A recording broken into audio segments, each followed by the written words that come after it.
साल 2021 उत्तर प्रदेश के chief minister Yogi Adityanath ने मथुरा में भाषण देते हुए कहा, सभी क्षेत्रों में किसी भी प्रकार का मद्य मांस आदि का सेवन न हो। और अयोध्या में रामलला प्राण प्रतिष्ठा के समय भी मांस, मछली और शराब की बिक्री पर रोक लगा दी थी। वहीं अगर हम इसके दूसरे पहलू पर नजर डालें तो पता चलता है कि भैया उत्तर प्रदेश दारू की सेल के हिसाब से देश की कैपिटल बना हुआ है। 2022 से 23 में यूपी सरकार को एक्साइज ड्यूटी से मिलने वाला रेवेन्यू तकरीबन 42,250 करोड़ रुपए था और अगले फाइनेंशियल ईयर 2023 से 24 में ये 58,000 करोड़ रुपए होने का अनुमान है। जब से यूपी में योगी जी की सरकार आई है, यूपी का दारू से मिलने वाला रेवेन्यू 3 गुना तक बढ़ गया है और आज यूपी में दारू से मिलने वाला रेवेन्यू पूरे देश में सबसे ज्यादा है। इतना ही नहीं, ये आंकड़े हर साल लगभग बढ़ते ही जा रहे हैं। इन सब से तो यही समझ में आता है कि भाई एक और जहां योगी जी को दारू बिल्कुल पसंद नहीं है, वहीं दूसरी तरफ दारू से मिलने वाला रेवेन्यू बहुत पसंद है।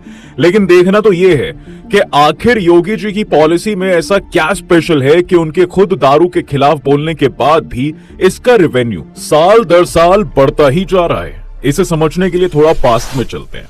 ये वो समय था जब दिल्ली में आलीशान स्टोर थे और हर प्रकार की दारू बेची जाती थी, जबकि उत्तर प्रदेश में दारू की छोटी छोटी दुकानें थी जिनमें देसी दारू मिलती थी। लेकिन अगर आज हम उत्तर प्रदेश की दारू की सेल्स के मामले में कंडीशन देखें तो उत्तर प्रदेश दारू का हब बन चुका है। 2012 तक उत्तर प्रदेश में लिकर पॉलिसी कुछ इस तरह की थी कि दारू के बिजनेस में पूरे उत्तर प्रदेश में अकेले एक व्यक्ति की मोनोपोली चलती थी और उसका नाम था पोंटी चड्ढा।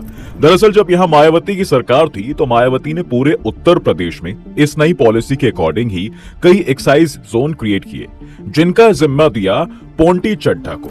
मतलब वेस्टर्न उत्तर प्रदेश में दारू पर पूरा कंट्रोल पोंटी चड्ढा के पास ही था, जिसके बाद वेस्टर्न यूपी में इसकी मनमानी चलने लगी। लेकिन ये यहां तक नहीं रुका। इसके बाद इसने ईस्टर्न यूपी में जो बड़े बड़े मैन्युफैक्चरर और डिस्ट्रीब्यूटर थे उनके साथ डील करके पूरे उत्तर प्रदेश में दारू के धंधे का कंट्रोल अपने हाथों में ही ले लिया।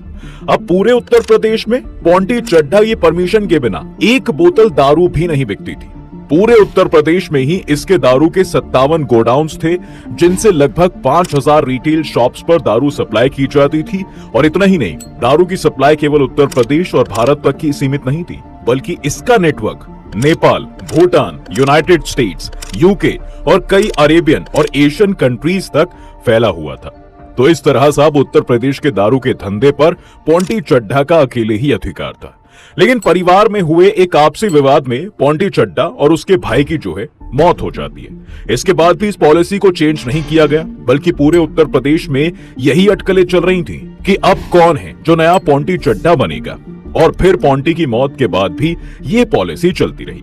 लेकिन इस लिकर पॉलिसी को उस समय चेंज किया गया जब 2017 में योगी आदित्यनाथ उत्तर प्रदेश के चीफ मिनिस्टर बनते हैं। इनके चीफ मिनिस्टर बनने के बाद 2018 में IAS कल्पनी अवस्थी ने पुरानी लिकर पॉलिसी को हटाकर नई लिकर पॉलिसी बना दी। इसमें 36 नए होलसेलर को लाइसेंस देकर पोंटी चड्ढा की मोनोपोली को तोड़ दिया गया। इस पॉलिसी में ओपन ऑक्शन सिस्टम को हटाकर ई लॉटरी सिस्टम को शुरू किया गया।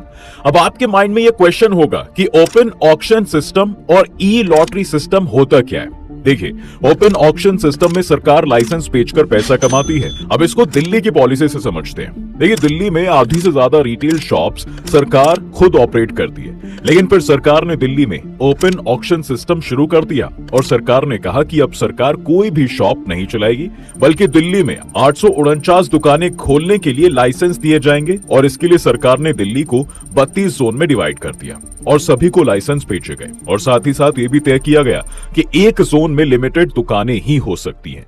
इससे सरकार को यह प्रॉफिट होने वाला था कि जहां सरकार 7,000 करोड़ रुपए कमाती थी, अब लाइसेंस बेचकर सरकार को पूरे 9,000 करोड़ रुपए का प्रॉफिट होता है। दरअसल ओपन ऑक्शन सिस्टम एक बिडिंग सिस्टम होता है जिसमें सरकार इन लाइसेंस की नीलामी करती है।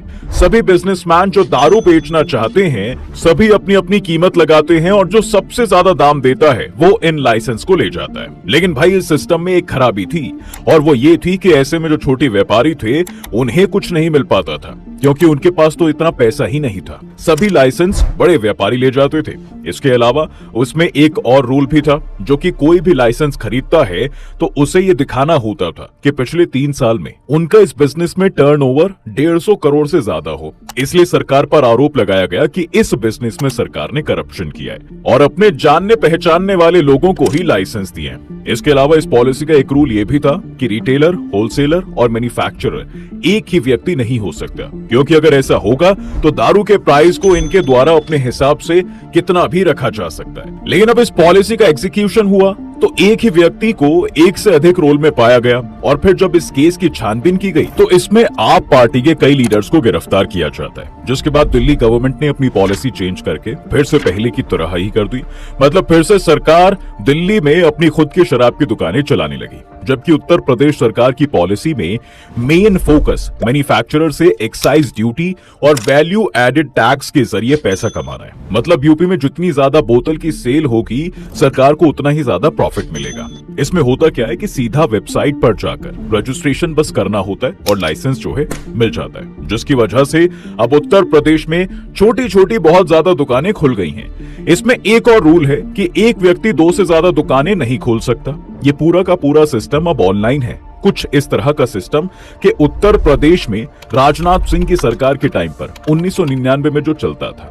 यूपी को केवल इस पॉलिसी से ही फायदा नहीं हुआ है दोस्तों, बल्कि बिहार सरकार की पॉलिसी का फायदा भी यूपी गवर्नमेंट को मिला है। दरअसल हुआ क्या है कि बिहार ने अपनी जो एक पॉलिसी बनाई, जिसमें बिहार सरकार ने बिहार में अल्कोहल को टोटली बैन कर दिया, जिसके बाद उत्तर प्रदेश से बिहार में दारू की स्मगलिंग शुरू हो गई। देखिए, कोई भी सरकार 3 तरीकों से पैसा कमाती है। पहले मैन्युफैक्चरर पर एक्साइज ड्यूटी लगाकर। अब इसमें होता क्या है कि जहां पर भी दारू बनती है तो कोई भी बोतल एक्साइज ड्यूटी लगने के बाद मार्केट में आती है। दूसरा तरीका है होलसेलर और रिटेलर को लाइसेंस बेचकर, और तीसरा है वैल्यू एडेड टैक्स से। ये टैक्स राज्य सरकार लगाती है और वही कलेक्ट भी करती है। जितनी भी बोतल बेची जाती हैं, यही सभी पर वैल्यू एडेड टैक्स सरकार को देना पड़ता है। दारू पर जीएसटी नहीं लगता, ये टैक्स राज्य सरकार खुद लगाती है और अलग अलग स्टेट में ये वैल्यू एडेड टैक्स अलग अलग होता है। जैसे अगर आप गोवा घूमने जाएं तो वहां पर दारू बहुत सस्ती मिलती है। उसकी वजह यही है कि भाई वहां की सरकार बहुत कम वैट लगाती है। लेकिन सबसे महंगी दारू कर्नाटक में है, क्योंकि वहां पर वैल्यू एडेड टैक्स सबसे ज्यादा है। उत्तर प्रदेश की इस पॉलिसी को केरल, हरियाणा, महाराष्ट्र, कर्नाटक की सरकारें भी अडॉप्ट करने के लिए आगे आ रही हैं।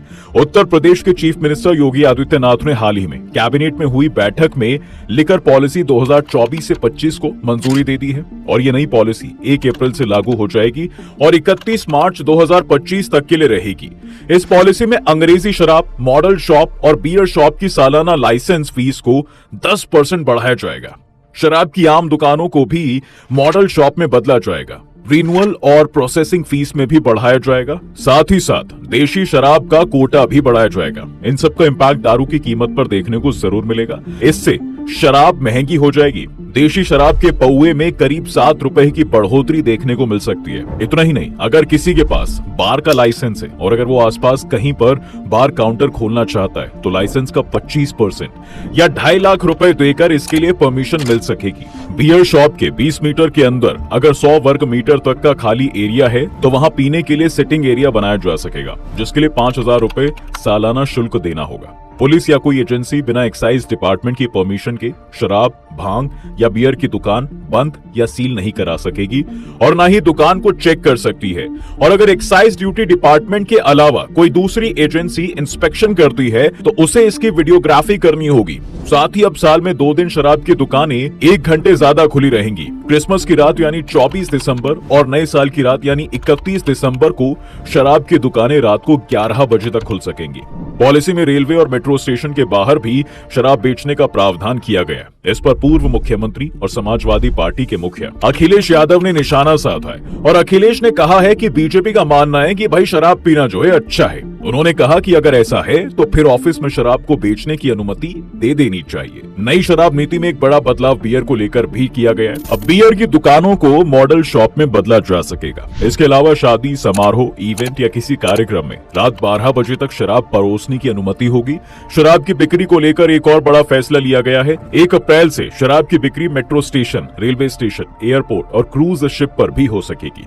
योगी सरकार में एक्साइज मंत्री नितिन अग्रवाल के मुताबिक 1961 में जो नियमावली आई थी उसमें फलों से बनने वाली वाइन को शामिल नहीं किया गया था, लेकिन अब इस नियमावली में संशोधन किया गया है और 3 नई कैटेगरी को शामिल किया गया है। नियमावली में अंगूर से बनने वाली साइडर, सेब से बनने वाली शेरी और नाशपाती से बनने वाली पेरी वाइन को भी शामिल कर लिया गया है। जब से योगी सरकार आई है तब से शराब की बिक्री से मिलने वाला रेवेन्यू 3 गुना बढ़ गया है। योगी सरकार की सत्ता में आने के समय 2017 से 18 में शराब की बिक्री से सरकार को करीब 14,000 करोड़ रुपए का रेवेन्यू मिला था। अब आरबीआई के आंकड़ों के मुताबिक 2022 से 23 में यूपी सरकार को एक्साइज ड्यूटी से 42,250 करोड़ रुपए का रेवेन्यू मिला था।